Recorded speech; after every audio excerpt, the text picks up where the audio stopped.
म्हणजे इतके बदमाश, काय एखाद्याचं पाहिल्याच्या नंतर खपतच नाही. हा, मग याच्यातला जो दोष आहे का न खपण्याचा, एरवी दिठीवे दिली कवळे, ते चांदनिया ते म्हणे पिवळे, ते माझ्या स्वरूपी निर्मळे देखते दोष. कावीळ झालेल्या माणसाच्या डोळ्याला पिवळा पडदा येत असतो आणि पांढऱ्या चांदण्यात सुद्धा त्याला पिवळ्या दिसतात. तसं माणसाला दोषाचं पडळ येत असते आणि याला सगळ्यांची तो दोष पाहत असतो. हे पडळ बाजूला सारायचं आणि मग देव पाहायचा, मग दुःख जाते. विठाला विठाला महाराज, ते मुख बघितल्याच्या नंतर किती सुख आहे. डोळ्याचे भोग नवोजे माझे डोळ्याचे भोग, नवोजे माझ्या डोळ्याचे भोग, नवोजे माझ्या डोळ्याचे पाहता श्रीमुख सुखावले सुख, पाहता श्रीमुख सुखावले सुख, पाहता श्रीमुख सुखावले सुख, पाहता श्रीमुख सुखावले सुख, डोळ्याची भूक नवोजे माझ्या डोळ्याची भूक, नवोजे माझ्या डोळ्याची भूक, नवोजे माझ्या डोळ्याची भूक. आदरणीय मृदंगाचार्य, तुम्हाला सुद्धा धन्यवाद. नाव घ्यायचं विसरलो, काय ना, कैलास महाराज. वा. पाहता श्रीमुख सुखावले सुख, डोळ्याची भूक नवजे माझ्या. महाराज, ते मुख बघितलं की पुन्हा भुकेचा प्रश्नच नाही. इतकं गोडवा त्या रूपात आहे. आपल्याकडे पाप असून असून कोणतं असणार आहे महाराज? ब्रह्महत्येचं पातक जाते त्याचं मुख पाहिल्याच्या नंतर. सकाळच्या प्रकरणात सांगितलं, कोटी ब्रह्महत्या काय महिमा सांगणे किती,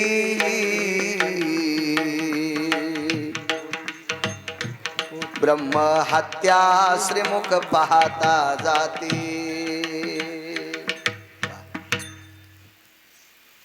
ब्रह्महत्येचं पातक म्हणजे ब्राह्मण मारणे नाही. अशी काही पाप आहेत की ती पाप केल्याच्या नंतर ब्राह्मण मारल्याचं पाप लागतंय. आई वडिलांची संपत्ती हिसकून घेतली हरामखोरानं. बायको तशीच होती, सफरचंदावानी गालाची भंगिरी, आणि दोघांनी मिळून छट मायबापाची संपत्ती हिसकून घेतली. गावरान तुपात बुडून चपात्या खाऊ लागले आणि मायबापाला भाकरी देत नव्हते. या हरामखोरायला कोट्यावधी ब्राह्मण मारल्याचं पाप लागतंय. अशी काही पाप आहेत. आपल्याला सांगितलेली कर्तव्य, ती कर्तव्य जर आपण नाही केली तर ब्रह्महत्येचं पाप लागतंय. आणि ते मुख पाहिल्याच्या नंतर तिथं जाते. काय रूपात ताकद असेल महाराज. आळंदीतले मालक तर बुद्धीला साजनी म्हणतात. हे साजनी, विश्वाच्या मालकानं निर्माण केलेली रहस्य फारशी पाहिली ग, पण सुख नाही प्राप्त झालं. सुख फक्त त्यालाच पाहिल्यावर प्राप्त झालं. रूप पाहता लोचनी,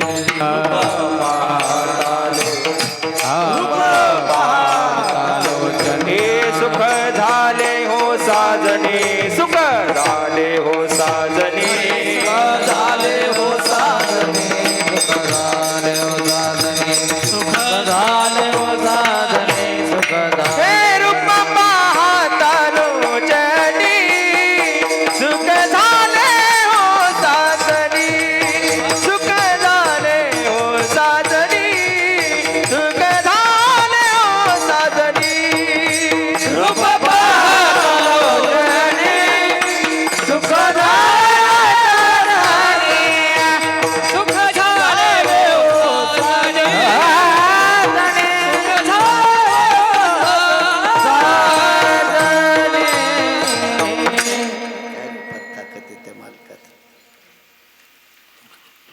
किती सुख प्राप्त होते.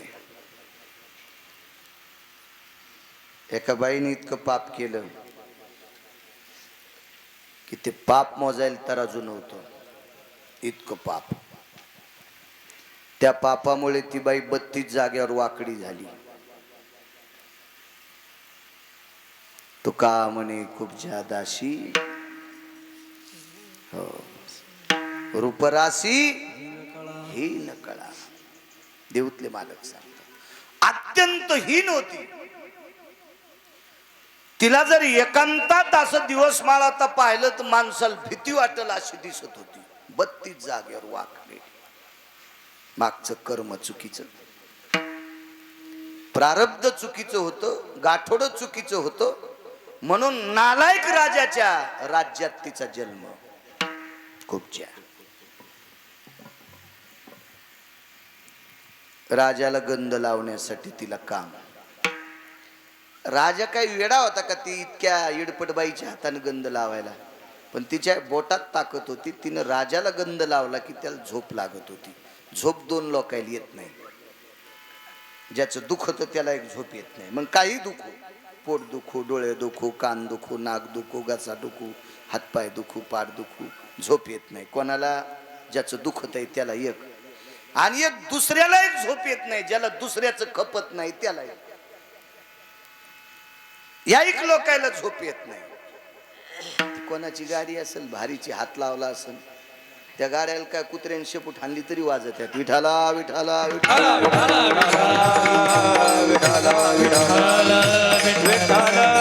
भारीचे असतात. पैसे मोजावे लागतात तसे. त्या योग असा आला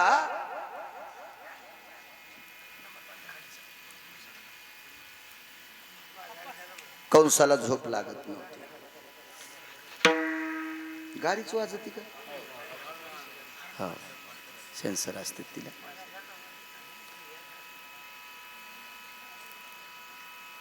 हिनं कंसाला झोप गंध लावला की कंसाला झोप लागत होती. कंसा द्वेषी माणूस होता.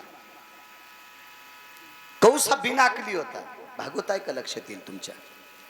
कंसा नालायक होता. किती नालायक तुम्हाला एकच माहित असेल. कंसानं देवाच्या आई वडिलाला बंदी शाळेत टाकलं. याच्याकरता नालायक नाही. कंसानं स्वतःच्या आई वडिलाला अंधार कोठडीत टाकलं होतं. जन्मदात्या मायबापाला अंधार कोठडीत टाकतो तो चांगला असतो का? मोठ्या लोकांचं मत आहे जो मायबापाचा होऊ शकत नाही तो जगात कोणाचाच होऊ शकत नाही. असा निर्दयी कंस होता. पण त्या कंसाला हिनं गंध लावल्याबरोबर झोप लागायची. 32 जागेवर वाकली. एके दिवशी तिनं कंसाला सांगितलं, राजे मला काही तुमच्यावर केलेल्या उपकारामुळे उचकून काढायचं नाही. उचकून काढायची ताकद बी नव्हती. कंसाने तिला एक पदवी देऊन टाकली होती, राजदासी. 32 जागेवर वाकलेल्या बाईला राजदासी पदवी. फक्त बोटात ताकद होती. गंध लावला की त्याला 2-2.5 तास झोप लागायची. म्हणून तिचं काही असं बोलणं काही विषय नव्हता. तरी पण एके दिवशी उदात्त अंतकरणाने म्हणली, राजा एक करा ना माझ्यावर उपकार. एखादा वैद्य असेल, हकीम असेल, जोगी असेल, कोणी असेल, ज्ञान मला त्याच्याकडं. मला बरं करा ना. 32 जागेवर वाकलेली. कंसानं सांगितलं, कुबजे वाकलेलं बोट सुद्धा सरळ होणार नाही तुझं. जाऊ दे आपलं नशीबच फुटकय. पण एक दिवस जगाचा बाप गोविंद एका रथात बसून आलाय. त्या रथाकडे तिनं पाहिल्याबरोबर काय त्या रथात तेज होत.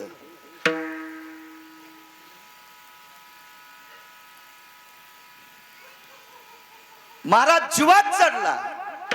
बैसे जीवी जळोनिया बैसे जळोनिया बैसे जळोनिया बैसे पाहिलिया वेदना पाहिलिया वेदना पाहिलिया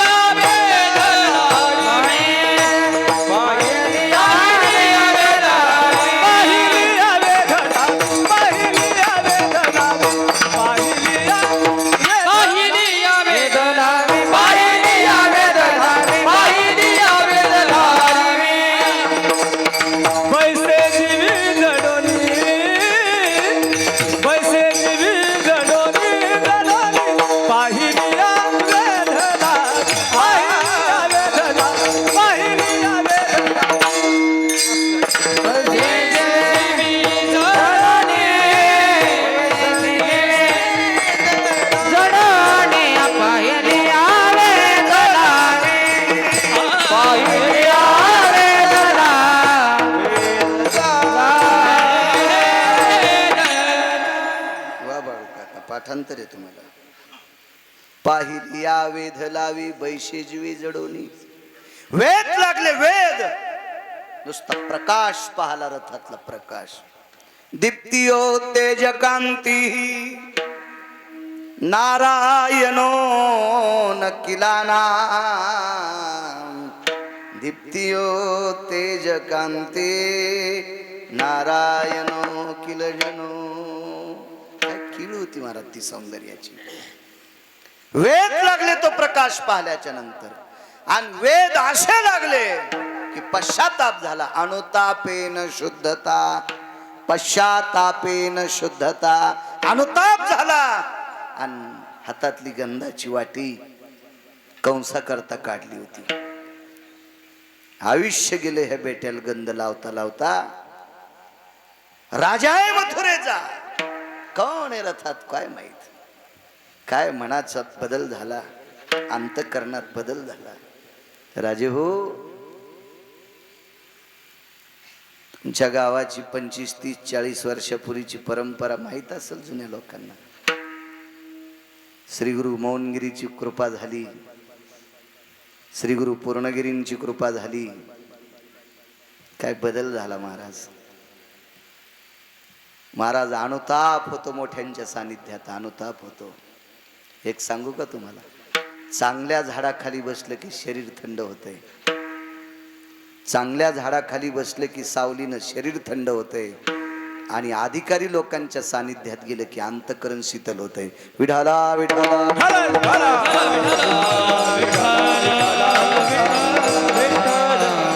चांगल्या महात्म्यांची कृपा आहे तुमच्या गावावर. मी जाता जाता सांगेल एक प्रकरण. पुढे बोलता बोलता पश्चाताप झाला ते पाहिल्याच्या नंतर. रथाचं सारथ्य करणारे अक्रूर होते, अधिकारी होते. महाराज अक्रूराला 35 वर्ष शिवजींची सेवा घडली होती काशीत. पंढरपुरातल्या मालकाला सासरवाडीतून एक मणी आलता. तो मणी 21 क्विंटल 78 किलो 44 तोळे सोनं देत होता. 22.25 क्विंटल सोनं रोजचं देत होता. एक जण म्हणला हे खरंच असेल का. तुला हे खरं वाटत नसेल तर याच्यात राहू नकोस. या धर्मात तू राहायच्या लायकीचा नाहीस. आणि या पवित्र हिंदू संस्कृतीत राहायचं असेल तर पुराण मानावंच लागेल. पुराण मानावंच लागेल. महाराज वारकरी संप्रदाय पुराणाला मानतय. पहावे पुराणी विचारून पहावे पुराण. विचारून पहावे पुराण.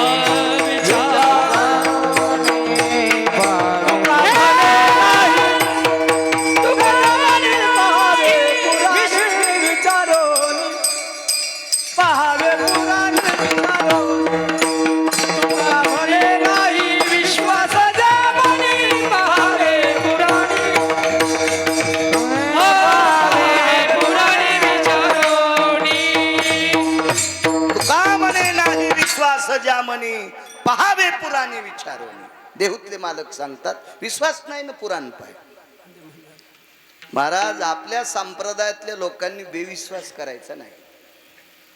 पक्वाद्या असेल, गायक असेल, कीर्तनकार असेल, संतांच्या मतावर जर विश्वास नसेल तर तू या संप्रदायात पडायचं नाही. हरामखोरा, तू याच्यात राहायच्या लायकीचा नाहीस.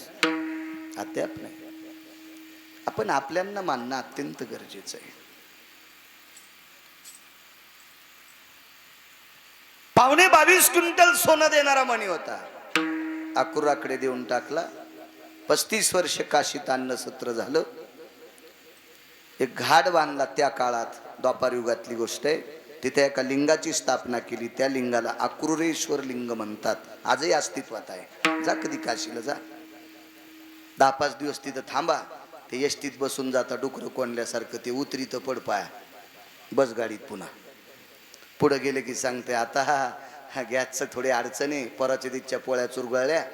जरसा कांदा गिंदा खेळा चुरमा खा. जमली गोष्ट. ते चुरमा खाल्ल्यावर मग 2 दिवस तांब्या घेऊन जायचंच काम, पुढच्या देवासाठी उतरलाच नाही. नेमकं काशीत तसं झालं. याला काय कळलं अक्रूरेश्वरलिंग. आपली देव आपली तीर्थ पाहत असताना ध्यान धरून बघायचं. आपली तीर्थ पाहायला गेल्याच्या नंतर गुत घेतल्यासारखी नाही पाहायची. काहीतरी अंतःकरणात भाव ठेवून 2 दिवस 4 दिवस पंढरपूरला राहिलं तर पूर्ण स्थान बघून घ्यायचे. काय काय अवस्था आहे तर आपल्याला ते लक्षात येईल. अक्रूरेश्वर लिंगाची स्थापना केली, द्रव्य शुद्ध केलं आणि ते देवाचं द्रव्य शुद्ध करण्याचं काम अक्रूराला प्राप्त झालं. त्यावर ते अक्रूर किती मोठे असतील कल्पना करा. 22.5 क्विंटल सोनं देणारा मणी ज्याच्याकडे द्याला त्याच्यावर देवाचा विश्वास किती असेल हे लक्षात घ्या. हा मायबाप विश्वास ठेवीन तर कसे ठेवतीन भंगिऱ्यावर. गेटला कुलूप लावलं, कुत्रं मोकळं सोडलं. म्हातारीन कुत्र्याला सांगितलं, टब्या आम्ही कीर्तनाला चाललो, 11 वाजूस तर इथंच बस. कुत्रं गेटवरच बसलेलं आणि पोरानं मागच्या खिडकीतून सोयाबीनच्या 2 थैल्या बाहेर टाकल्या. आता कुत्रं चांगलं का पोरग चांगलं. मग इतकं पोरग हरामखोर म्हणल्या मायबाप विश्वास करीत कशी ठेवतील. ज्याच्यासाठी काबाड कष्ट केले ते पुट्ट नीट वागत नाही, त्याच्यावर मायबाप विश्वास ठेवत नाहीत. महाराज जगाचा बाप अक्रूराला विश्वास ठेवत होते. त्यावर ते अक्रूर किती अधिकारी असतील कल्पना करा. त्या अक्रूराकडे पाहिलं. अक्रूरा रथ थांबवा. थांबवला. कोण आहे रथात. दादाला थोडासा राग आलता. दादा म्हणजे बलराम दादा. 7व्या अवतारात या बाईन बेजार केलं. तर मागच्या अवतारात ही मंथरा होती. डब्यासंग ढक्कन फुकट, डब्यासोबत ढक्कन फुकट. तशी नवरी सोबत ही करवलीचं प्रेम भेटालती. आताही नवरी सोबत करवल्या येतात, पण सत्यनारायण झाले की वापस जातात. एक करवली म्हणली मला इथंच थांबायचं. नवरी म्हणली मग मी फाशी घेते. तुला इथं काय काम आहे. तुला साडी घेतली ना निघणं घरी तो काळ कर ना. करवलीन तिथं थांबत असतात का. फार काय झालं तर सत्यनारायण होस तर थांबाव. निघाव त्या करवलीनं. व्यवस्था नसली तर तिकडच्यांनी आली यावा आणि नाही आले तर यायनं नेऊन घालाव करवली. तेव्हा नवरी नीट राहत असती. करवली तिथं असती का. एकच करवली तिथं राहिली तर नवरदेवाच्या मुलाला 14 वर्ष 29 दिवस बिना चपलाचं फिरावं लागलं. राजा दशरथासोबत कैकई सोबत आलेली ही कैकई करवली होती. दादाला राग आला. भगवान म्हणले दादा पश्चाताप झालाय, काही त्रास घेऊ नका. अनुताप झाला. उतरले खाली. महाराज काय भाव जागरूक झाला आणि शुद्ध अंतःकरणाने 30-35 वर्ष मथुरेच्या राजाला गंध लावणार बोट आज श्रद्धेनं चंदनाच्या वाटीत गेलं आणि देवाच्या कपाळाला लावलं. चंदनंज महत्पुण्य पवित्र पापनाशनः, अक्षदंज महत्पुण्यम पवित्र पापनाशनः. देवाच्या बलराम दादाच्या अक्रूराच्या कपाळाला लावलं. भगवंतानं दादाकडे पाहिलं. दादा काय करू. बघा तुमच्या आकारानं 32 जागेवर वाकलेली होती. नुसती पाहत होती चेहऱ्याकडे. अख्खं पाप पर्वताला अग्नी लागल्यावर जसा जळून जाते तसं पाप जळालं आणि विश्वाच्या मालकाने एका बोटानं अशी वरी लोटली. कट कट कट कट कट कट कट कुरुपती स्वरूपवंत ठेली. हातातली वाटी भिरकावून दिली. तिने विचार केला एवढा वर्ष याला गंध लावलाय, एक बोट वाकलेलं सरळ केलं नाही, याला एकदाच लावलाय तर अख्खं शरीर सरळ झालं. घरी गेली. सुनबाईनं पाहिलं काय सुंदर स्त्री आहे. कोण आपण. मी तुझी सासू आहे. आता तुम्ही 32 जागेवर वाकल्या होत्या, आता नाही. औषध कोणतं घेतलं ते पहिलं कडवं. दुःखाची निवृत्ती सुखाचे ते सुख, दुःखाची निवृत्ती सुखाचे ते सुख, दुःखाची निवृत्ती सुखाचे ते सुख, दुःखाची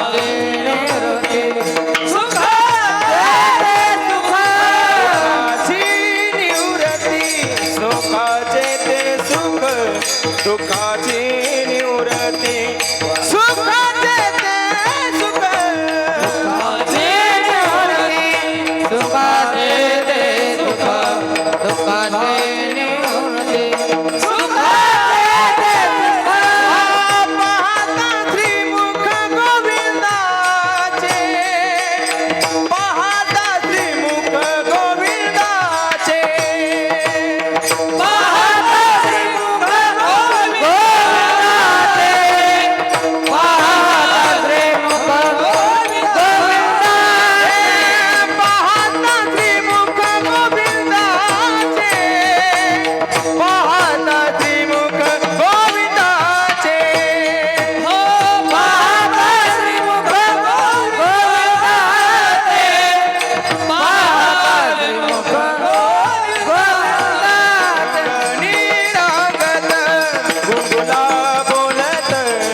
रंगणी रांगत गुलगुला बोलत रंगणी रांगत गुलगुला बोलत रंगणी रांगत गुलगुला बोलत रंगणी रांगत गुलगुला बोलत रंगणी रांगत गुलगुला रंगणी रांगत गुलगुला बोलत रंगणी रांगत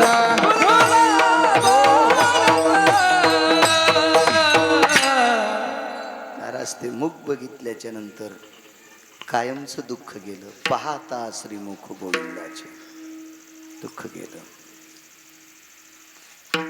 प्रचंड गायी दान केलं एका व्यक्तीनं.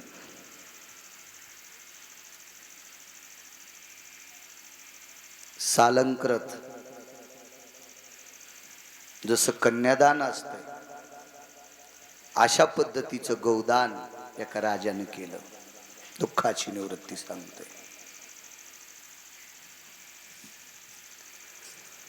पण गायी दान करत असताना ज्यांना दिल्यात त्यांच्यात वाद लागला.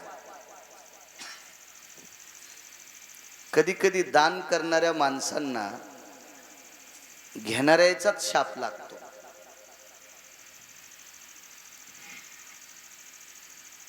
इतके आडमुठ असतात घेणारे, देणारा पवित्र. माऊली महावैष्णव ज्ञानोबाराय श्रीमंत श्री जगद्गुरु तुकोबारायांच्या पालखी सोहळ्यामध्ये काय काय वाटतात लोक सीमा नाही.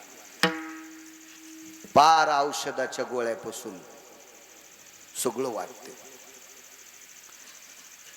मी गेल्या वर्षी पाहिलं, एक मोठ्या घरची बाई होती. काही अंतरावर तिच्या कुटुंबातला कोणीतरी एखादी पती म्हणा, दीर म्हणा, भाया म्हणा, नातं नाही लावू शकत मी, कारण काय कळणार कोणी, किंवा त्यांच्या परिवारातला असेल कोणी पाहुणा असेल, काही नातं लावू शकत नाही. तो 10-15 फूट 20 फुटाच्या अंतरावरून ती बाई अलीकडच्या 20 फुटाच्या दोन्हीच्या मधात अंतर. आणि पूर्वीच्या काळात त्या संत्रा गोळ्या होत्या ना, त्या गोळ्याचं पाकिट रस्त्यानं चालणाऱ्या वारकऱ्याच्या हातावर गोळी टाकायची. राम म्हणा, त्या बाईला लुचून घेतलं पाकिट. 7-8 जणी बायका अशा पडल्या. पाकिट लुचल्याच्या नंतर पाकिट फाटलं, सट गोळ्या खाली सांडल्या. ही घेणाऱ्याची पद्धत झाली. दात्याचा काय दोष आहे असं घेत असतात आपल्या लोकांनी. बघा ना, आता जवळ आली वारी. दान देणारा माणूस राजगुऱ्याच्या वड्या दिल्या, शेंगदाण्याच्या पुड्या दिल्या. बरं, आपल्याला लागतंय किती तितकं घ्यावं ना. त्या राजगुऱ्याच्या वड्यात जे देईल ते पिशवीत टाकल्या.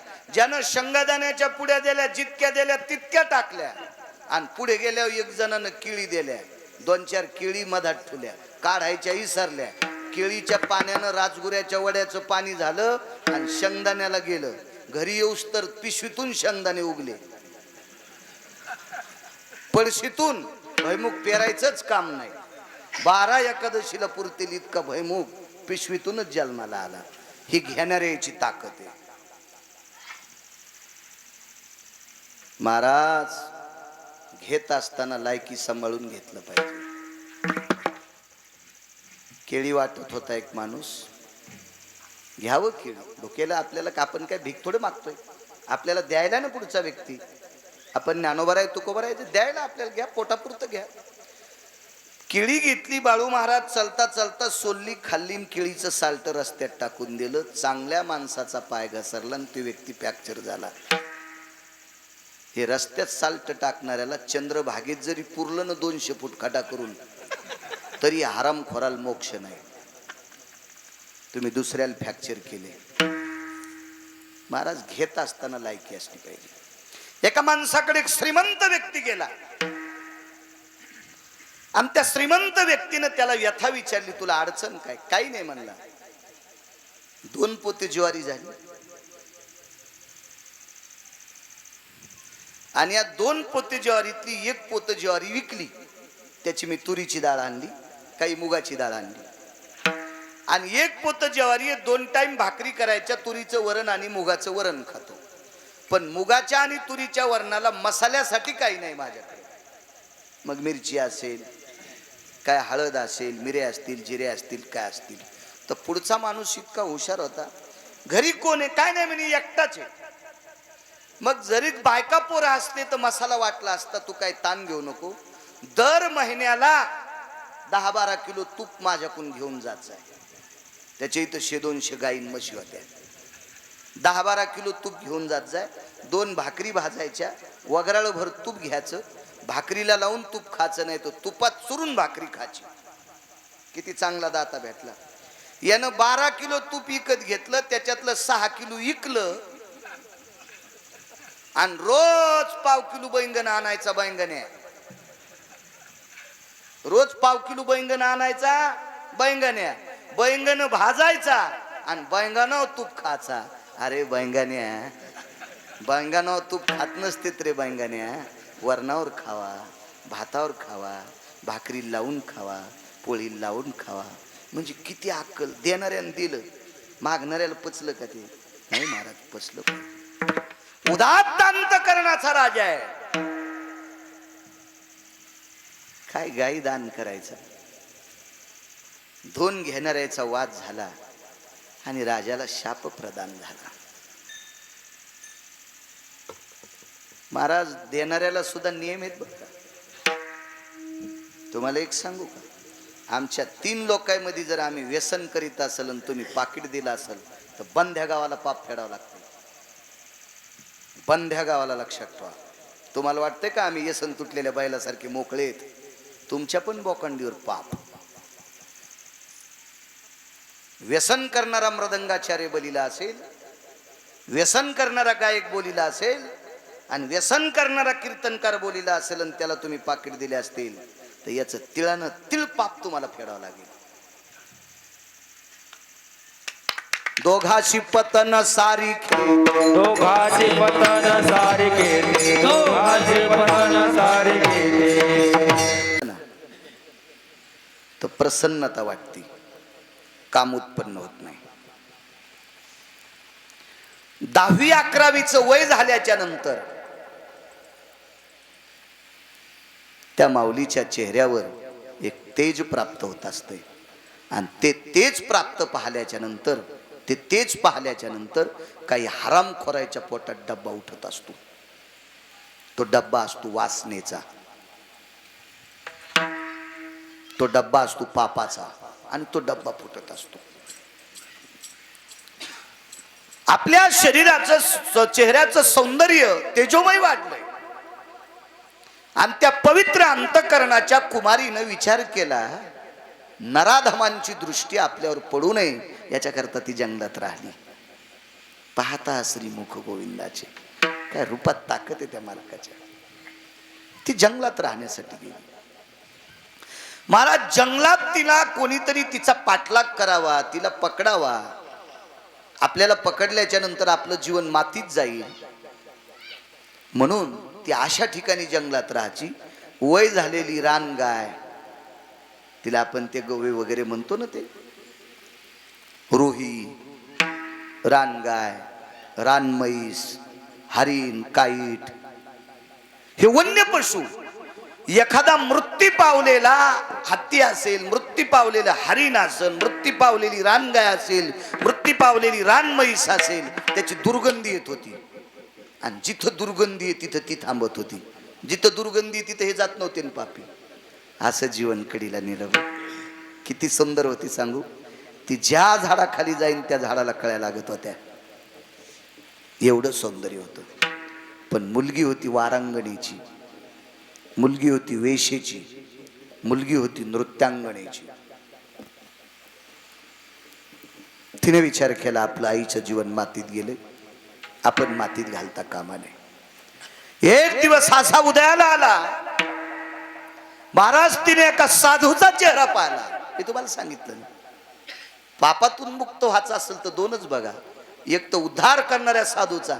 महाराज, जीवनभराचा त्रास कमी झाला त्या अधिकाऱ्याचा. श्री गुरु मोहनगिरीला पाहिलं ना, त्याच्या मनात पाप होतं का पुण्य होतं काय माहित, पण साधू बघायला भेटला ना. अर्धक्षण घडता संताची संगती. महाराज, योग कुठला येऊ पण साधू भेटला ना. कुबजेच्या अंतकरणात देवाईच्या अगोदर भाव होता असं कोण म्हणतंय? पण पाहिल्यावर भाव प्रगट झाला, पाप संपलं. हिला साधू भेटला. त्या साधूच्या चेहऱ्याकडे बघितलं. त्या साधूचं नाव होतं माऊली महावैष्णव ज्ञानोबाराय. पाया लोटांगण घातलं, कल्याणाचा मार्ग विचारला. श्री गुरु ज्ञानोबाराय, माझं कल्याण होईल असा मला मार्ग सांगा. जा माय, तू एकदा पंढरपूरला जाय. स्वतःची आवड दाखवली.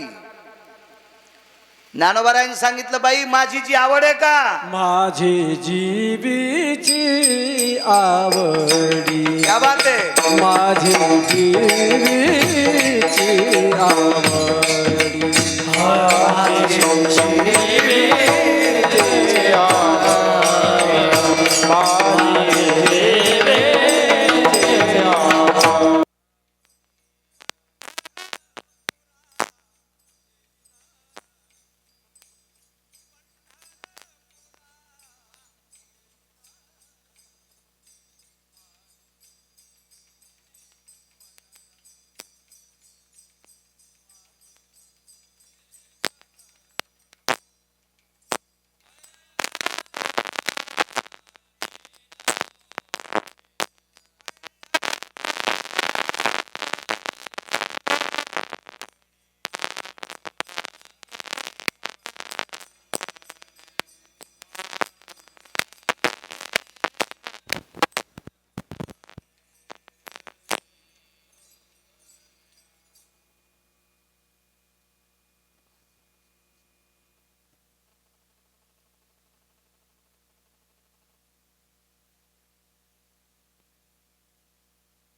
तिथून फोन केला, गोळ्या द्या.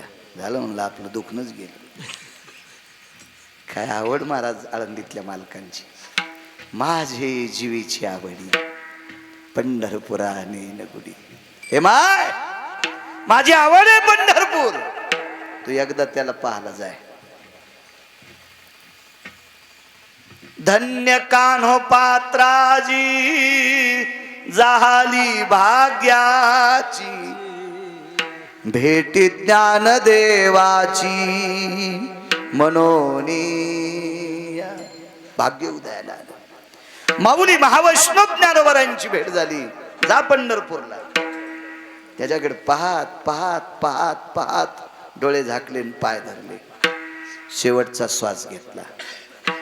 जाऊ द्या मधला टप्पा. विटेवरच्या मालकानं पुजाऱ्याच्या स्वप्नात जाऊन सांगितलं, हिचा अंत्यविधी माझ्या उजव्या हाताला करा. जगाची मालकीन कोणीकडं? वामांगी रखुमाई दिशे दिव्य शोभा, डाव्या हाताला. आणि वारांगणीची कन्या उजव्या हाताला. तिकून दर्शन नाही, तिकून इकडे दर्शन नाही, इथून तिकडं नाही, तिथून इकडं. आधी कानोपात्रेचं, मग विटेवरच्या मालकाचं, आणि मग विटेवरच्या मालकिनीचं. विटेवरच्या मालकिनीचा आधी नाही, विटेवरच्या मालकाचा आधी नाही, आणि मग कानोपात्रेचं नाही. नाही नाही नाही, आधी कानोपात्रेचं, मग विटेवरच्या मालकाचं, आणि मग जगाच्या मालकिनीचं. एका कवडी इतकी समाज किंमत देत नव्हता. कवडी इतकी, तुम्ही आणि मी कवडी इतकी किंमत देत नव्हते. आज 72 लोक तिचं दर्शन घेतल्याशिवाय देवाचं दर्शन पावत नाही. अहो लग्नात नुसते सगळ्या बायकायच्या आधी जिचे पाय धुतेन का, ती कोकण्या म्हशी इतकी फुगती. मी दृष्टांतातली सांगायलो, कोणी अंगावर घेऊ नका. बाई मै आधी पाय धुतले, मै आधी पाय धुतले. हो, तुझे पाय तितके गोड होते, जिनं धुतले तिच्या हाताचे कातडे गेले. इतके तू हे पाय चरबट, कापसाल ना खे राहिल्या नाही. इतके पाय निबरडक. नुसते पाय धुतले तर जेवतच नाही. मग पोटच भरलं बाई. मै पाय धुतले, कितीच मन भरून आलं तिचं पान, किती भरून आलं. सगळ्याचे पाय नाही धुतले आणि एका बाईचे नाही धुतले. तिला म्हणलं जेवण, हे कातडे मला माहित नाहीत का, चपात्याला कातडे बनले, हे नुकताड का मला, नुकतीला नुकताड. पा पाय धुतलेली जेवलीच नाही, कशामुळं? समाधान वाटलं. आणि जिचे धुतले नाही ती जेवली नाही, का? दुःख वाटलं. महाराज कोणाच्या लग्नात पाय? त्यानं 3 महिन्यात बायको सोडून दिली. लग्न झाल्यावर 3 महिन्यात ज्यानं बायको सोडून दिली, त्याच्या लग्नात पाय धुतल्यावर यायला आनंद वाटतोय, आणि त्याच्या लग्नात पाय नाही धुतल्यावर यायला दुःख वाटतंय. महाराज विश्वाच्या बापाचे पाय सोडून तिचे पाय धरायची वेळ आली. काय कृपा झाली तिच्यावर. सामान्य सुख असेल का? पण औषध कोणतं घेतलं तिनं? दुःखाची निवृत्ती, निवृत्ती, दुःखाची निवृत्ती, निवृत्ती, सुखाचे ते सुख, सुखाचे ते सुख, दुःखाची क्या बात आहे. निवृत्ती, निवृत्ती, दुःखाची निवृत्ती, निवृत्ती, सुखाचे ते सुख, सुखाचे ते सुख, दुःखाची निवृत्ती. पाहता श्रीमुख गोविंदाचे राम, पाहता श्रीमुख गोविंदाचे रंग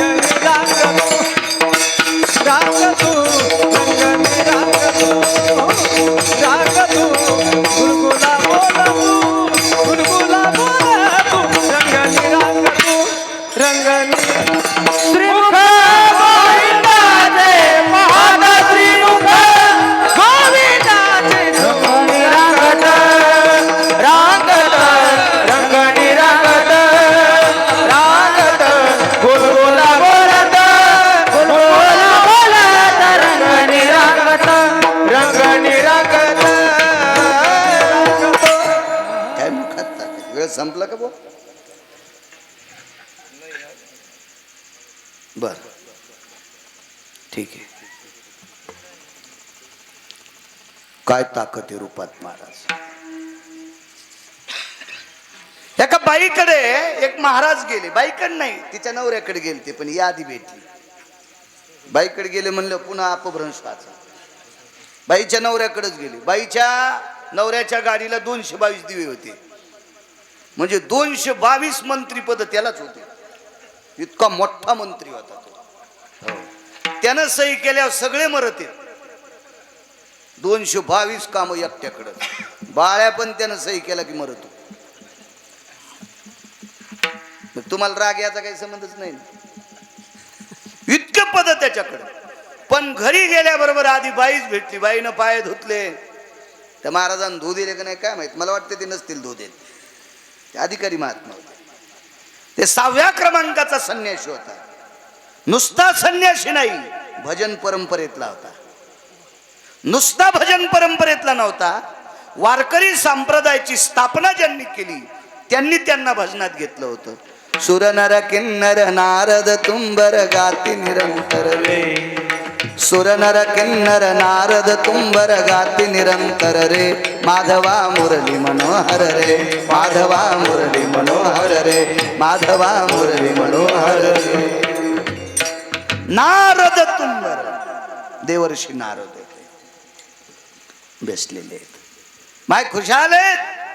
हो बरं आहे. बाई जरा उच कानानं बोलली, जीभ लांबली थोडीशी. बाई म्हणली त्रिभुवनात माझ्या इतकी सुखी कोण नाही. ते संन्यासी संन्यासी होते का? ते तुमच्या माझ्यासारखं थोडंच महाराज होतं पाकिटावर येणार.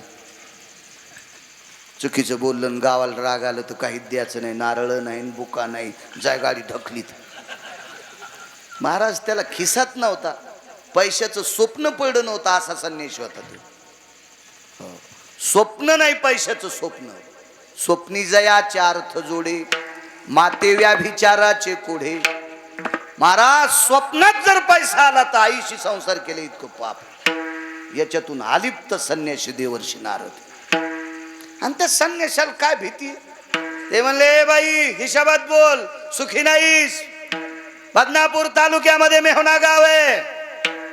त्या गावात नुकताच दुपारी पाऊस झाला आणि अजून 2 दिवसाला काडी कचरा याचायला तुला जायचं. काडी कचरा याचायला तुला जायचंय. 222 मंत्री पद तिच्या नवऱ्याला. 222. जिल्हा परिषद सदस्याच्या मंडळीला म्हणा बरं आमचा कापूस याचायला चल, अंगावर गाडी घाली. पंचायत समिती आणि आमदाराच्या बायकोला म्हणलं बापा बापा बापा ह्या जाग्यावर घर होतं कळणारच नाही, कारण ती लहान लोक आहेत का बापा बापा बापा. आपण त्याच्या पुढे चिलट पण नाही. आमदार खासदार मंत्री हे किती मोठी लोक असते ते, आपण झुरूळ पण नाहीत त्याच्या पुढे, झुरूळ पण. हो, आपले त्याच्या पुढे पैसे दाखिनं म्हणजे शेळीचं शेपूट. माशी उठन आणि रिकामी बसन. शेळीने किती शेपूट हालेली तर पाठीवरली माशी उठतच नाही. तसं त्या आमदार खासदाराच्या पुढे आपण बारीकस झुरळ आहेत. इथल्या तर 222 पद एकट्यालाच होती. त्याची बायको किती श्रीमंत असेल. साधे लोक आहेत का हो. एखाद्याचं लग्न असं तिकून फोन यावा, साहेब आलेत, जर 1 तास नाही लग्न लांबिलं तर मला बाळू महाराज म्हणू नका. हो, किती मोठी माणसं आहेत. मुहूर्त टाळीतो आपण त्याच्यासाठी. हा, किती सप्त्यानं गुण येतो आपल्याला पाहणं. किती पुरुषार्थ आहे आपल्या भागवताचा, रामायणाचा, सप्त्याचा, कीर्तनाचा. हो, आमच्या मित्राचा बाप मेला, जीव गेल्याचं निमित्त झालं. त्याचा बाप मेला. त्याचा बाप मेल्यावर आम्ही वाजीत फुकायला नेला. मसन वाट्यात आम्ही वाजीत, टाळ मृदंग वाजीत फुकायला नेला. तिथून आल्यावर संध्याकाळी प्रवचन केलं बाळून. दुसऱ्या दिवशी राखाचं प्रवचन केलं. हो, आणि मग नियमच केला, आता 10-12 दिवस याच्या घरी कीर्तन होऊ द्या. आम्ही घरच्या भाकरी खाल्ल्या आणि त्याच्या इथं भजनाला गेलो. बापाचा 13वा झाला. चढ झालं. 2-4 माणसं आले. काय चाललं, कस काय गेले. काय नाही, बोलता बोलताच गेले. काय नाही, मस्त मस्त छान. काय आम्हाला म्हणले आता पोरहोत पेरणी पारणीचं पदशीर बी भरण आणा. म्हणलं नाही पंढरपूरला जा. इतकं दलिंदर म्हातारं होतं ते आमच्या मित्राचं. हो, हे खतं गीतं आणून ठेवा रे, पाण्या पावसाचं रानात गाड्या जात नाहीत, आखाड्यावर खतं गीतं नेऊन ठेवा, मधात बैलगाडी फसती. चढ सांगितलं आणि गेले. बर. हो, आमचे बाबा गेले तर साहेब आलते. मी म्हणलं चंडाळा जरसं म्हणणं बाळू 7-8 दिवस होता. हा, तो बाप फुकून दिल्यावर ढवळ्या कोंबड्याचा वास येऊ लागला. कहा माळकरी नव्हता तरी आम्ही भजन केलंय. आम्हाला पाप लागले का पुण्य देव जाणे, आमचं तिळभर नाव नाही. आणि साहेब आले की सांगायला बर बर बर बर. मोठाले माणसं इतकी मोठी असतात. मला वाईट नाही म्हणायचं त्यांना. धनवंता लागी सर्व मान्यता आहे जगी. मोठ्यांचं इतकं. तुम्ही 1000 लोक गरीब येऊ द्या, एकच मोठा येऊ द्या, या स्टेजवर मोठे मोठे असतात. इचकी जाऊ नका मोठ्याचं. मी याच्या तुम्हाला वाटतं काही पुढाऱ्याला नाव ठेवायला अद्याप नाही. मी मोठे मोठेच म्हणे. बायका किती हुशार असतात. पान मोठ्याच्या घरची बाई आली की संक्रांतीच्या दिवशी पितळाचं बघू देती वाहनाला. आमदाराची बायको आल्यावर, मंत्र्याची बायको आल्यावर चांदीचं बघू देती. जिल्हा परिषद सदस्याची आल्यावर गुळाचं ढेकूळ देती. पंचायत समितीची सदस्याची बायको आल्यावर अर्धा किलोचं गुळाचं ढेकूळ देती. सरपंचाची बायको आल्यावर पाव किलोचं गुळाचं ढेकूळ देती. आणि ड्रायव्हरची बायको आल्यावर शॅम्पूची पुडी देती. होंडी वशीन होंडी, केस राहणार नाही तुझ्या डोक्याला केस. मोठ्याच्या घरच्या आल्यावर कसं आहे का नाही, कसं कसं. हा आपल्या वागण्याचा नालायकपणाचा कळस आहे. महाराज, अधिकारी लोक कोणाला मोठं म्हणतात ते पंढरपुरातल्या माणसाला. कोण मोठा आहे माहितीये का. किती मोठाले आल्या उठून बशीला असतं. आणि तिथं जर मौनगिरी असते तर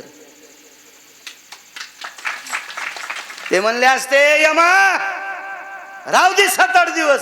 याला पेरणीची वळवळ आहे. हे पेरणी पाहूनच म्हातारं मरू दे. महाराज यमाची टप्पर नव्हती. ही मोठी मोठी नारद मोठे आहेत महाराज. नारदान त्या बाईल हिशोबात सांगितलंय, बाई बदनापूर तालुक्यात मेवणा गाव आहे, पाऊस पडलाय, 2-3 दिवसाला वापसा काळी कचरा याचा तुला जावं लागेल. ती म्हणली महाराज हिशोबात बोला ना, मी इंद्राची बायको आहे. असू दे उंदराची बी. पुण्य संपलंय. येऊ लागती माघारे. काय दुःख झालं असेल बाईला. बाईन सांगितलं महाराज ही वेळ येऊ नये याच्यासाठी त्याला पाय. तो आहे कुठं? गोकुळात. गोकुळात. आता गोकुळात जायचं म्हणलं कसं जावा. शरीरात बदल केला. अनया नावाच्या गवळ्याच्या घरी राधेच्या रूपात खाली आल्या. पाणी भरण्याचं निमित्त. मिस पाणी याचे गोविंदाशी चट. चट म्हणजे आवड आणि मिस म्हणजे निमित्त. पाण्याचं निमित्त होतं पण आवड खरी होती. त्याच्या दारातून जाऊन त्याला जाता येता पाहावं. भरला उलंडोनी रीता करी घट. भरलेलं रिकामा करून टाकायची म्हणजे म्हणायचं नाही रांजून भरलाय ना कुठे निघाली. बघा ना त्या भरायचा राहिलाय. सासू मधात गेली की एक घागर पुन्हा खाली टाकायची. नुसतं त्याला बघत राहायचे. किती बघितलं माहितीये. त्याला बघितल्या हिचं पुण्य किती वाढलं हे ब्रह्मदेवाकडे तराजू नव्हतं. पण हिनं पाहिलेल्या पुण्यानं त्याची मान वाकली. ते इतकं येडं झालं. बैल दोहितो नंदा घरी. गाई खाली न बसता बैला खाली बसला. भारतात माणूस असेल काय एखादा गाई खाली न बसता बैला खाली धार काढायला बसतात. नाही देव इतका वेडा झाला. महाराज कर्ज होतं ब्रह्मांडाचा धनी. ब्रह्मांडाचा धनी. ब्रह्मांडाचा धनी. ब्रह्मांडाचा धनी. ओरे संती केला ऋणी. संती केला ऋणी.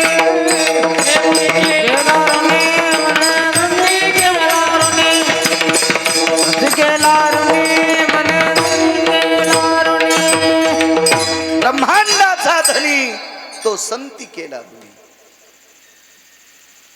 ऋणे महाराज ऋणे ऋणे ऋणे ऋणे. एवढं पाहलं देवाला ते पागल झालं. एके दिवशी विश्वाच्या मालकाला विचारलं.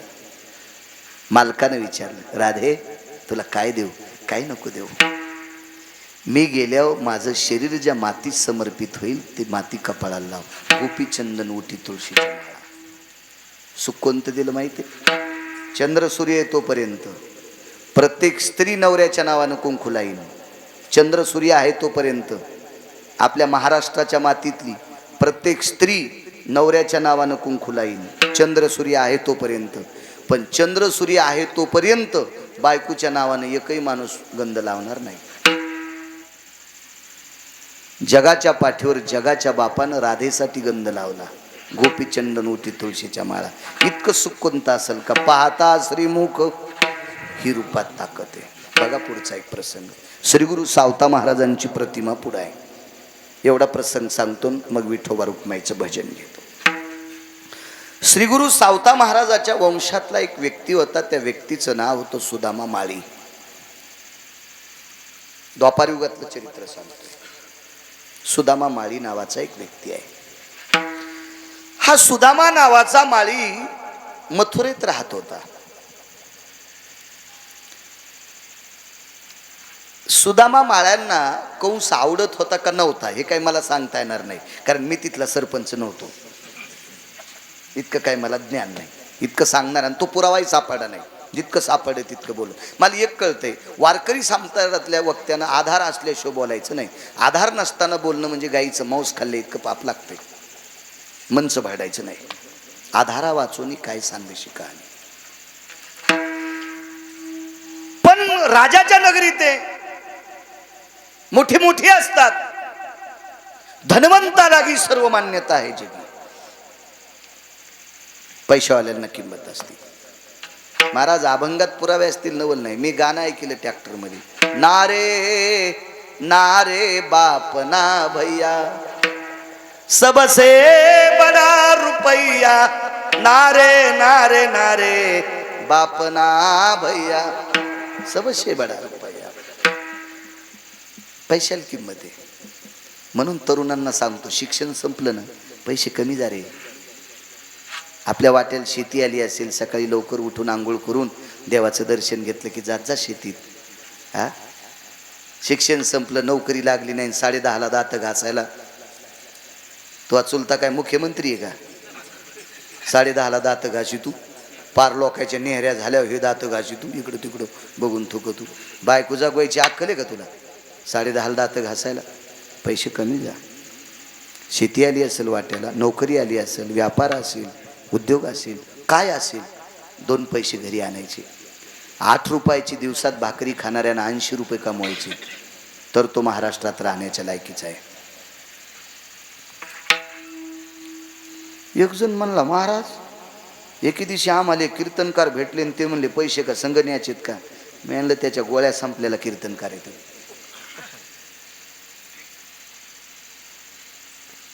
महाराष्ट्रातल्या, भारत देशातल्या तरुणांनी फुकट खायचं नाही, काम करूनच संध्याकाळची भाकरी खायची. मायबापाच्या जीवावर फुकट खाणारा हा साखरेच्या पोत्यातला मुंगळा असतो. आणि साखरेच्या पोत्यातल्या मुंगळ्याला किती साखर खावा आणि तांब्या घेऊन किती बाऱ्या जावा याची अक्कल नसते. शिक्षण संपल्याच्या नंतर, 22शी संपल्याच्या नंतर आपण काम करायचं आणि घरातल्या लोकांना जगवायचं, हे महाराष्ट्रातल्या तरुणाचं काम आहे. महाराष्ट्रातल्या तरुणाचं काम आहे, काम करायचं, तसं नाही जगायचं.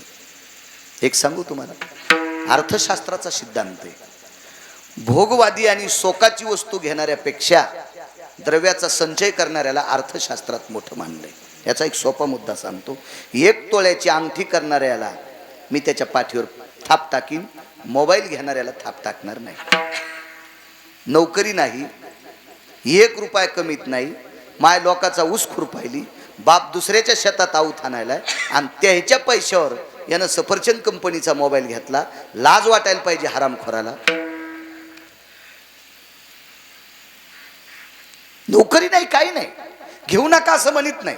ज्याच्या घरी 10 क्विंटल तुरी येता असल चालत घालावा डाळ.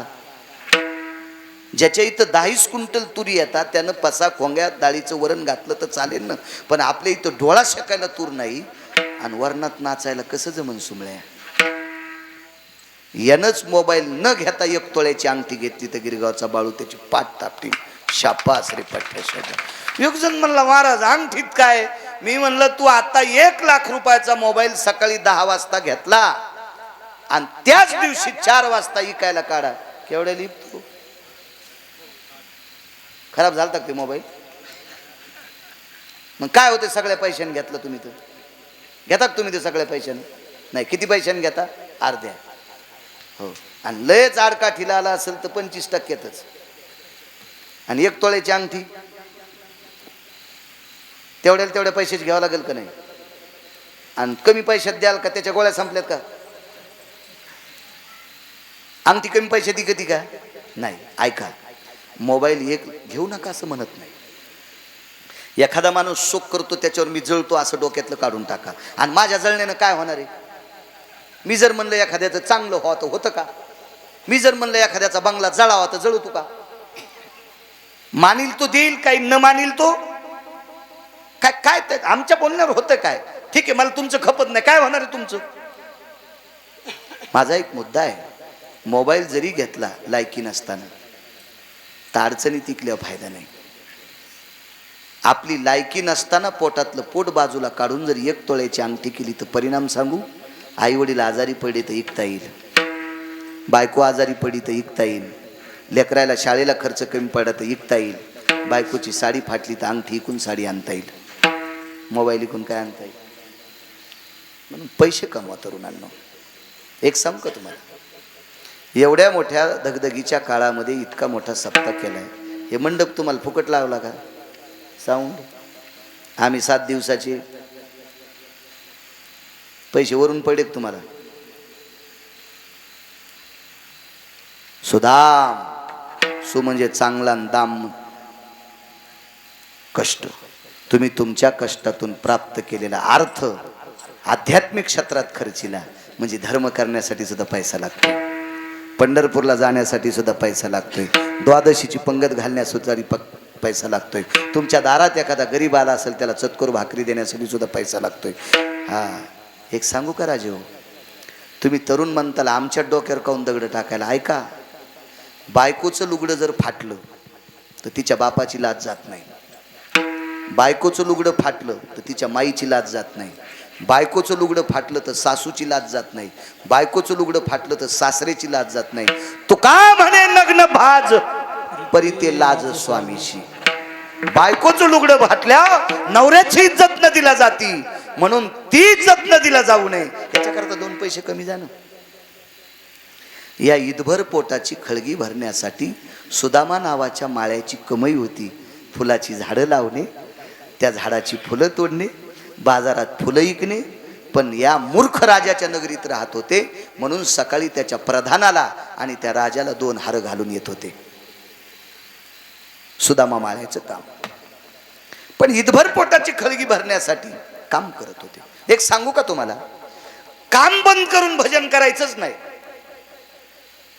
उन्हाळा दिवस आहे, ऊस वाळायलाय, कॅनलला पाणी सुटलंय, लाईट चालू आहे, 2 मोटारी चालू आहेत, दोन्ही मोटारी बंद केल्या, कीर्तनात येऊन बसला, 1 नंबरचा हरामखोर आहे. नाही, त्यानं मोटारी लावून ऊस भिजविणं लाखो कीर्तन ऐकल्याचं पुण्य आहे. कारण त्यानं प्राप्त केलेला ऊस या देशातल्या कितीतरी लोकांची भूक भागीतोय. तो हजारो कीर्तनकाराच्या बरोबरीचा आहे. नुसतं कीर्तन नाही, कीर्तनकाराच्या बरोबरीचा आहे. कामात फार मोठा पुरुषार्थ सांगितला.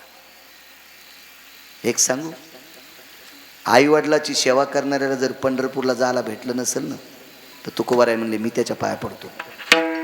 नमो त्या माता पित्याचे पालन, नमो त्या वचन सत्यवती. एक सांगू माझ्या माईने, महादेवाला किती पाणी घालता सर्दी होईन त्याला. पांडुरंगाला किती मंजुळा वाहत्या ओझ होईन त्याला. त्याच्यापेक्षा पप्याच्या बापाच्या किती बाऱ्या पाया पडती ते मला सांग मंजुळा. जी बाई नवऱ्याच्या पाया पडत नाही महादेवाला पाणी घालती, हिला काशीत नेऊन पुरलं तरी मोक्ष नाही. जी बाई नवऱ्याच्या पाया पडत नाही पांडुरंगाला मंजुळा वाहती, हिला चंद्रभागेत पुरलं तरी मोक्ष नाही. जी नवऱ्याच्या पाया पडत नाही महाराजाच्या पाया पडती, तिच्या पापानं महाराज धोत्रा सगळं जळण.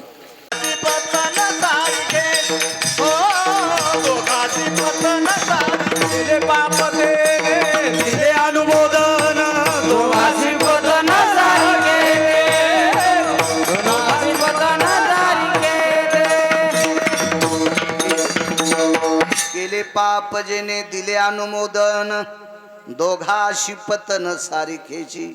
एक सांगू, गुन्हा करणाऱ्यापेक्षा गुन्हा सहन करणारा अर्धा हरामखोर असतो. गुन्हा सहन करणारा अर्धा हरामखोर असतो.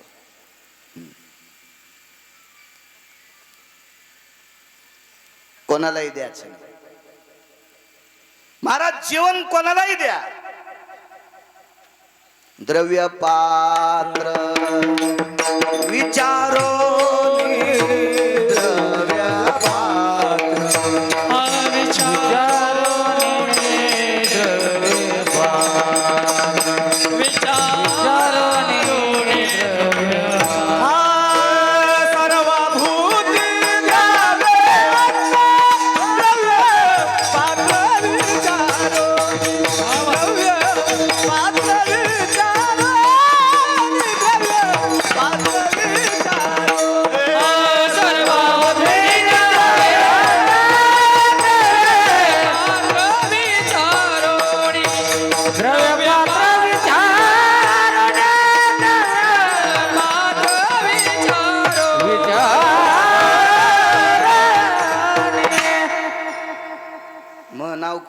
हिशोबात राहील ना जरा.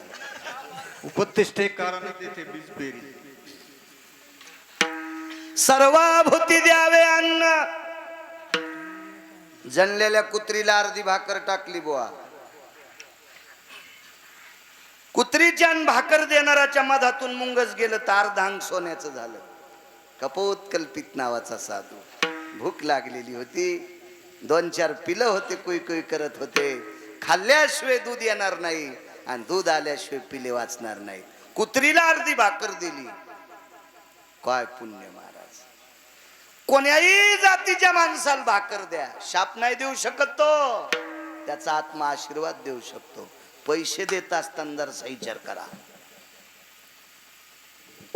महाराजाचं सोंग आणणाऱ्याला 100 रुपये दिले आणि जाताना त्यानं ठराविक पैशाचं रंगारंगाचं पाणी पिलं आणि बायकाला आणि पोरायला त्रास द्याला तर 100 रुपये देणाऱ्याला त्याचं पाप अर्ध. एक जण म्हणला हो पापी आहे का सकाळा सुंबळे आहेस काय रे तू, तुला अक्कल नाही का, कळत नाही का चांगला आणि वाईट माणूस. शेळी बेश्रमाचा पाला खाती का, मेंढी खाती बेश्रमाचा पाला नाही. मेंढीचा आणि माणसाचा मेंदू किती मोठा आहे. माणसा इतका मेंदू आहे का मेंढीला, माणसा इतका मेंदू आहे का शेळीला. मग इतकुसा मेंदू असणाऱ्या शेळीला अक्कल आहे बेश्रम खाल्ल्यावर आपल्या पोटात आजार होईल. आपला किती मोठा मेंदू आहे आपल्याला कळत नाही का. भंगिरिया महाराज कोण आहे, हरामखोर कोण आहे, नालायक कोण आहे, बुजदिल कोण आहे, भंगिरिया कोण आहे आपल्याला कळत नाही. पाणी पिना छान के गुरु करना पछान के. विढाला विढाला विढाला विढाला विढाला. व्यसनीच्या नादी लागायचं नाही. मोटरसायकलचा ड्रायव्हर चुकला 2 मरतील, जीपचा ड्रायव्हर चुकला 10 मरतील, एसटीचा चुकला 55 मरतील, रेल्वेचा चुकला 1000 मरतील. महाराज चुकीचा केला कोटी मरतील, कोटी मरतील. साधूच्या बाबतीत शहानिशा करून आपण त्याच्या पायावर डोकं ठेवलं पाहिजे. पहिली गोष्ट महाराजाच्या पाया पड जाऊ नका. महाराजानं कोणाच्या पाया पडायला सांगितलं माहितीये का तुम्हाला. कोणाच्या पायावर मस्तक म्हणले महाराज. मस्तक हे पायावारी, मस्तक हे पायावारी, मस्तक हे पायावारी, पायावारी मस्तक हे पायावारी. हा यावर करी संताचा, यावर करी संताचा, संताचा संताचा मस्तक हे पायावारी, पायावारी मस्तक हे पायावारी.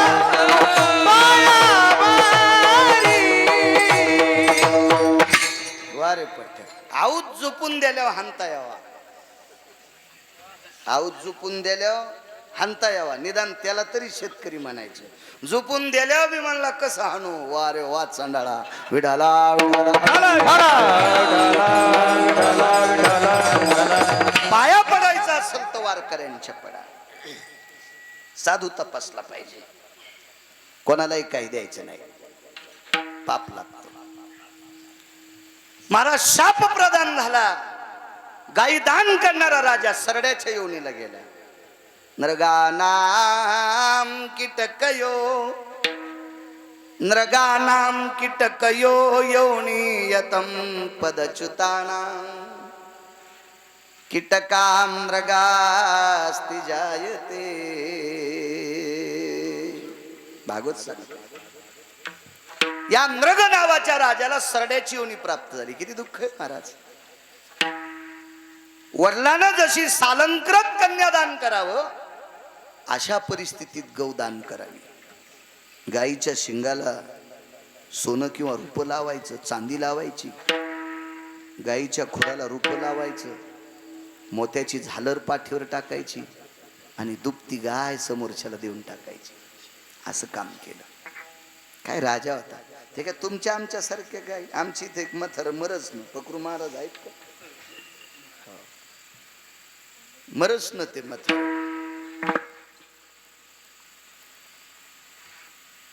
भावकीच्या काही बाया आल्या, तुम्हाला रागीन म्हणून आमच्या गावावर घेतलंय. इतकं येडगळ मथर आमच्या गावात नाही.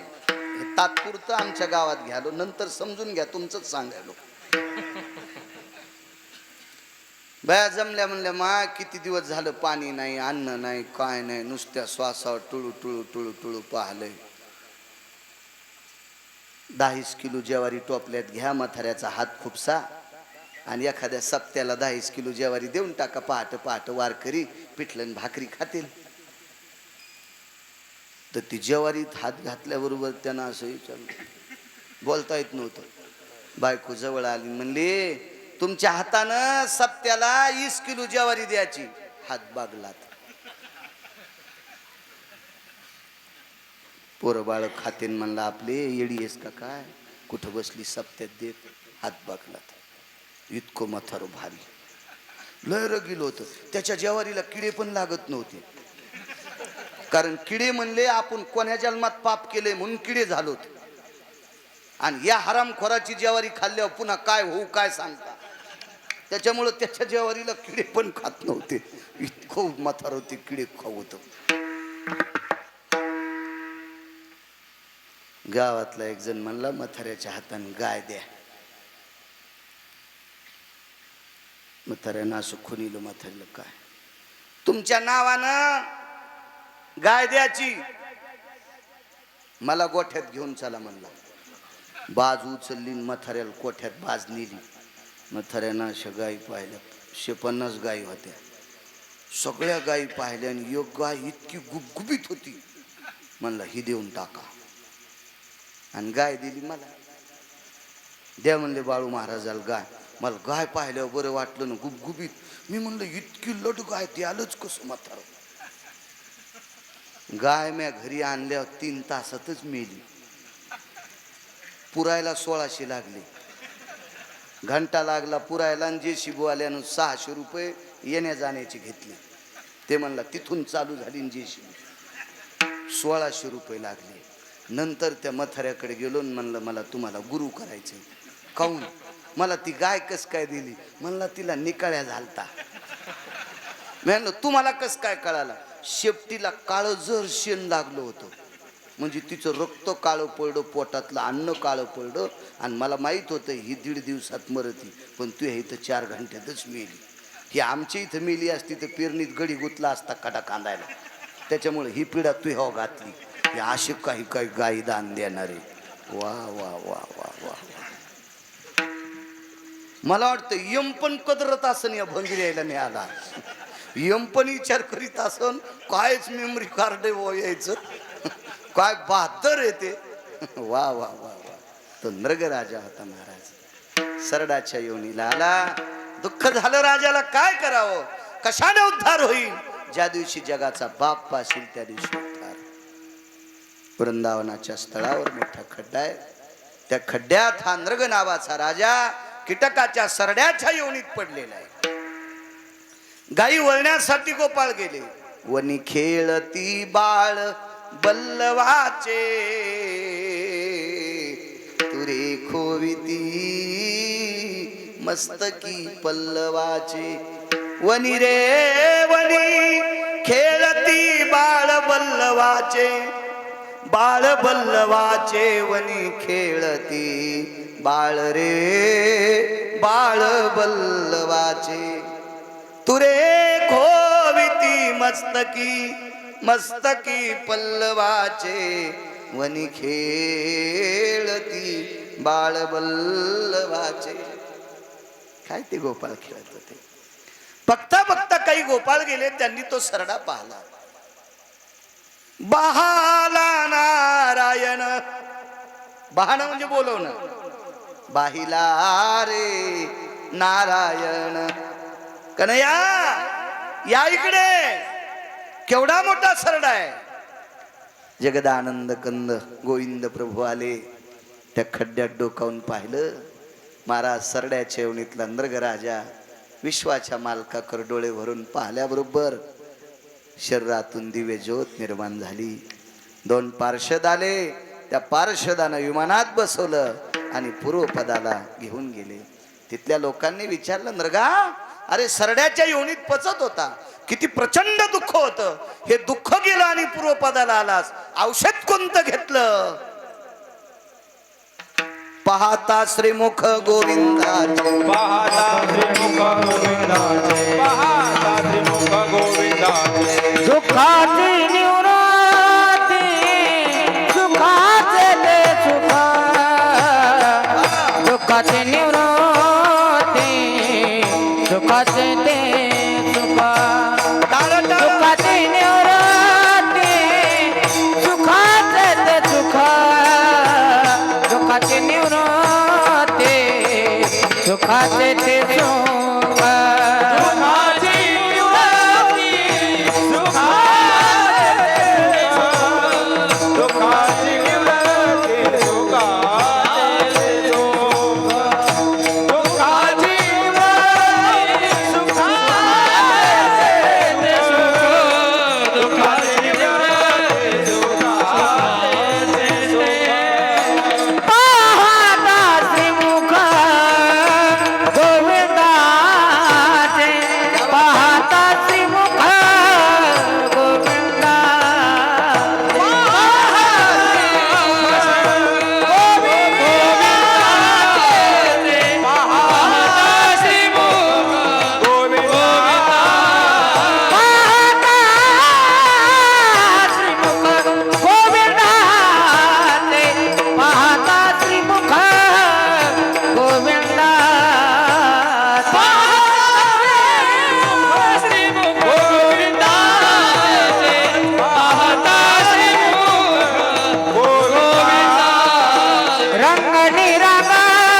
रंगणी रागत गुलगुला बोलत रंगणी रागत गुलगुला बोलत रंगणी रागत गुलगुला बोलत रंगणी रागत गुलगुला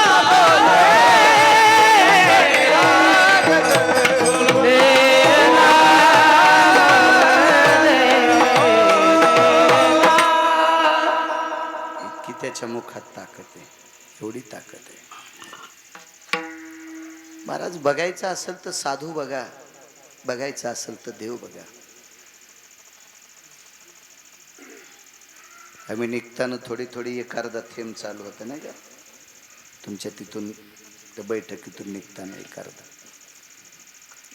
महाराज म्हणले एक अर्धा थेंब आहे. मला कीर्तन जर करू द्यायचं असेल तर श्री गुरु मौनगिरी बाबांची कृपा असेल तर कीर्तन होईल. श्री गुरु पूर्णगिरी बाबांची कृपा असेल तर कृपा होईल. किती मोठा साधू सांगू तुम्हाला. श्री गुरु मौनगिरी पुन्हा अभंगावर येतो. श्री गुरु मौनगिरी बाबा एकदा रेल्वेत बसले. मी पूज्यश्री गुरुवर्य प्रातस्मरणीय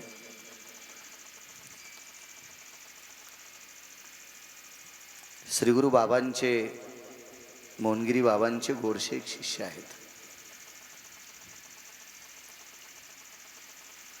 ते ललिता पंचमीचा जन्मोत्सव सोहळा सुद्धा करतात निफाड कारखान्यावर. श्री गुरु शिवगिरी बाबा आता नर्मदा परिक्रमा करून आलेत. फार मोठे महात्मा आहेत. त्यांच्याकडे गेल्याच्या नंतर श्री गुरु मौनगिरी शिवस्वरूप मौनगिरी बाबांचा एक जीवनचरित्र मला प्राप्त झालं. त्याच्यातला एक थोडासा किस्सा सांगतो, मुद्दा सांगतो.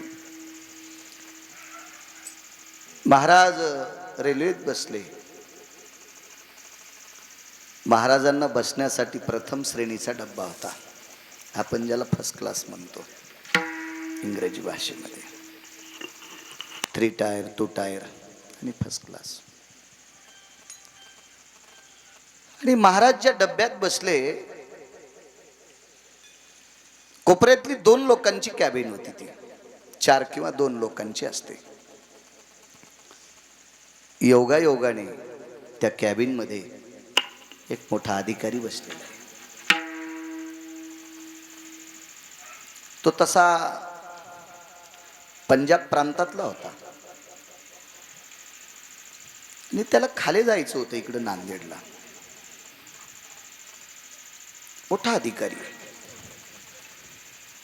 पण काय त्या अधिकाऱ्याच्या जीवनात शरीरात व्याधी होती. त्या अधिकाऱ्याला दर 30 मिनिटाला 25 मिनिटाला 35 मिनिटाला कधी कधी 22 मिनिटाला लघुशंकेचा त्रास होता.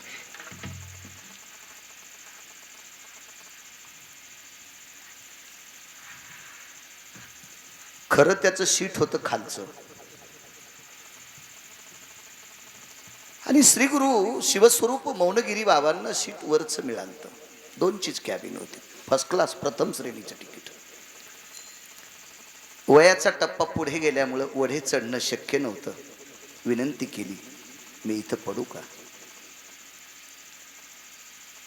त्यानं सांगितलं नाही. दर मला 20-25 मिनिटाला याचा त्रास आहे. मी वरनं खाली या खालनं वरे जा. त्याचा काही दोष नव्हता ना. आणि मला शक्य नाही. श्री गुरु मौनगिरी बाबांनी स्वतःची घोंगडी खाली टाकली. जिथं बसणाऱ्या श्रीमंताचे पाय असतात. महाराज मोठी लोक मोठी असतात. महत्व हरवी, चातुर्य लपवी, पिशेपण मिरवी आवडवली, पूज्यता डोळानं देखावी, स्वकीर्ती कानीनं ऐकावी. हे अधिकारी संतांचं लक्षण असतं. स्वतःची घोंगडी टाकली. बाकीच्या शिष्यांना वाटलं आता प्रथम श्रेणीत बसलेले तिथं काही दुसऱ्याला जाता येत नसते. कायद्याची चौकटी नियम आहे. स्वतःची घोंगडी टाकली आणि खाली. तो अधिकारी विचार करत होता, वेळ असेल काही. प्रथम श्रेणी तिकीट काढलंय आणि जिथं बॅगा टेकतेत किंवा बूट सोडते तिथं घोंगडी टाकली. आणि महाराजांचं आता तुम्हाला ज्यांना ज्यांना मौनगिरी बाबा बघायला भेटले, तुम्ही त्यांनी पाहिलं असेल त्यांचं राहणं कसं होतं. साधा पोशाख, साधे, आणि वाणी इतकी पवित्र होती महाराजांची. महाराज वाचा सिद्धी पावाल आज्ञापक व्हाल, एवढं माधुर्य त्यांच्या जिभेवर, एवढं अधिष्ठान त्यांच्या जिभेवर होतं. सिद्ध पुरुष होते. आणि ते सारखा उठून जायचा. शेवटी त्याच्या लक्षात आलं, या डब्यात येणारा एक तर साधा नसावा, आणि साधा जरी असला तर ह्या डब्यात ज्यांनी तिकीट काढून बशिले यांना बसवणारा साधा नसावा, यांना बसवणाराही साधा नसावा. कारण महाराजांची काय प्रचंड मोठमोठी शिष्य होती. शेवटी त्या अधिकाऱ्याला 5-25 वेळेला लघवीला जायचा त्रास झाला. शेवटी त्याच्या मनात आलं, आपण यांच्या घोंगडीवर पाय द्यावं का न द्यावा.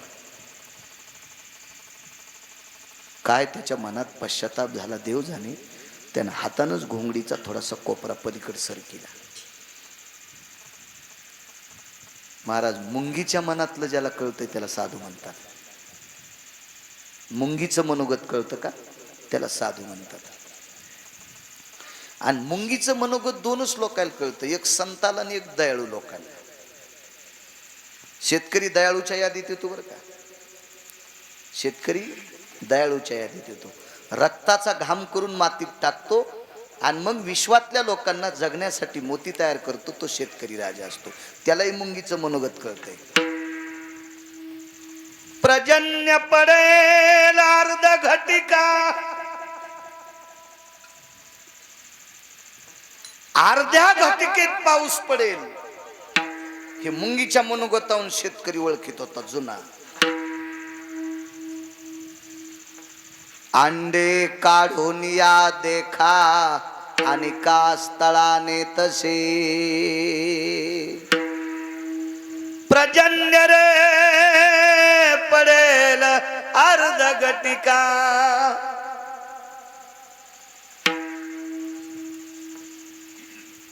ती अंडे काढून पिपिलिका म्हणजे मुंगी, आणि कास्तळाने तसे.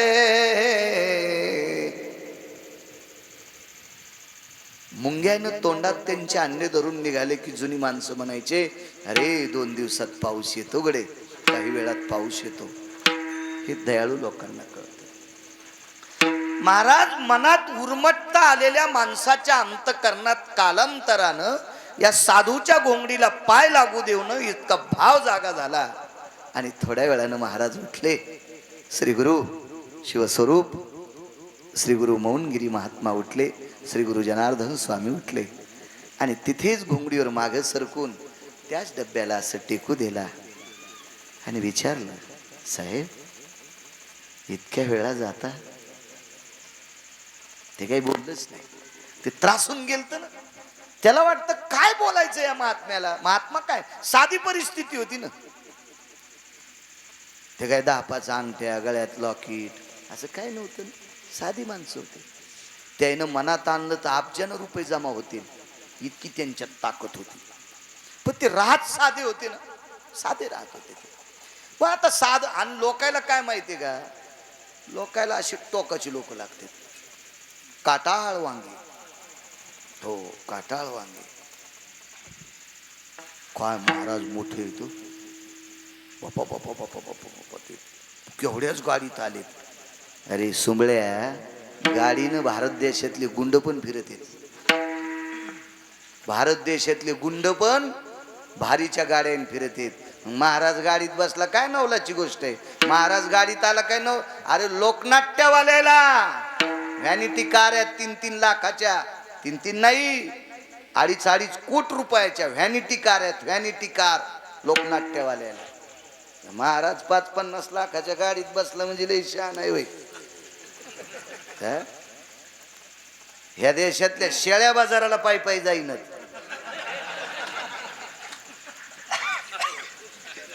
हो म्हशीला स्वतंत्र एक टेम्पो म्हशीला. हो पार लगे बांधलेली मस्त, खाली बसली तर अंगाला घासून ये म्हणून कडबा भुसकट खाली टाकलेलं, इतकी म्हशीची सोय. हो तेव्हापासून खुरपिनार बाया म्हणले आम्ही पायी पायी जाणार नाही. यायला ऑटो रिक्षा, फक्त आता हलकी वाजवायची राहिली आणि पाय घड्या टाकायच्या राहिल्या खुरपिनार बायाला. हो मी तर करणार आहे ते एकदा. हो शेलूपासून रानापासून ॲटोत बसून न्यायच्या आणि काय घेईल 1500 रुपये हलकीवाला त्याला वाजवायला लावायच्या आणि आम्ही दोघं नवरा बायको जुन्या साड्या धोतर त्याच्या पुढे हातरू याच्यावर चला माय. पण आमची नीट काशी करा, नीट खुरपा, नाही तर काय खुरपिनार बाय काय काय एका खुरप्यान गवत काढायचं आणि एकान गवत झापायचं. हा वा वा काय रानचक झालं. हातात पैसे पडले, साखरेच्या डब्यात ठुले, पाऊस आल्या बरोबर वरची माती गेली गवत वरीच. ते साखरेच्या डब्यातले पैसे पाप्याला बापाच गवसले की लगेच बदनापूरला रंगारंगाचं पाणी प्यायला गेला. आमची काशी केल्यावर त्याचं तरी कसं पचन, त्याला तरी कसं पचन आहे का नाही. महाराज मोठ्या गाडीत आला म्हणजे मोठा असतो का? महाराज गाडीत मोठा आला म्हणजे मोठा नसतोय. ज्याच्याकडे आचरणाचं कार्ड आहे तो महाराज मोठा असतोय. महाराज या देशातला मृदंगाचार्य असेल, गायक असेल, कीर्तनकार, भागवतकार, रामायणकार असेल, स्वतःची बायको सोडून जगातल्या प्रत्येक स्त्रीला माय म्हणतो, तो भारतातला 1 नंबरचा महाराज. आचरणाची चौकट असली पाहिजे. देखाव्याला नाही किंमत, कलेला नाही किंमत, पाठांतराला नाही किंमत. कोणी पाठ करू शकतंय, त्याचा काय विषय नाही. वागणं सर्वात महत्वाचं आहे. साहेब इतक्या वेळे बाहेर जाता येता तरी बोल. तिसऱ्यांदा विचारलं साहेब सांगा ना तुम्ही इतक्या वेळेला का जाता. ते हिंदी भाषित होता आणि महाराजांना चांगल्या प्रतीची हिंदी यायची. मला लघुशंकेचा त्रास आहे.